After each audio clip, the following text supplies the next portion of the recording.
And the budget session has kicked off today, and Vijay Saldana, agro-food expert ARPL, joins us with his wish list on the budget. Vijay, hi, welcome. What's your sense coming in for the agriculture this time around? And of course, food security seems like a bigger project this time. See, budget this time is going to be very crucial from agriculture and food security point of view, because Government of India is planning to bring food security bill. On the other side, we have major deficit and inflation on food side, and third thing, our current account deficit is going up. So keeping all these three major parameters of any budget, I think it is going to be very, very crucial that finance minister has to find a way how to feed India, at the same time continue to maintain the current account deficit and budget deficit within control.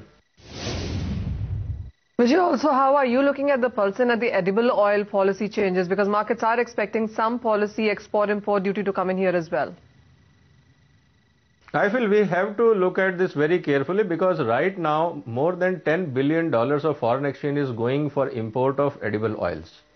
If we have to control our budget deficit and also we want to keep our edible oil and pulses prices in control, I think there is a high time when Government of India should focus on domestic production, and I will go up to by saying that they should introduce customs duty on imported edible oils, because that is becoming a serious problem. Farmers are discouraged from growing oil seeds.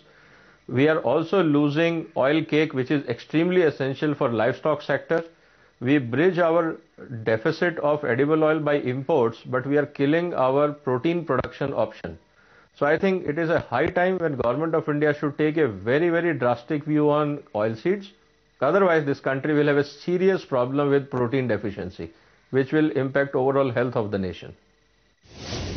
Also, Vijay, what's your sense coming in for the future market changes there? Because futures commodity markets is something that also is keeping a very keen eye on the budget this time around. I think FCRA bill is pending, which is a very important thing. If that comes through with the budget, I think that will clarify many things. At the same time, I think it is important that we should treat futures market as a risk management tool instead of speculation activity. And that perception, if any policy decision is required in that direction, I think Finance Minister should explore that we should not make exchanges as a speculative activity, but more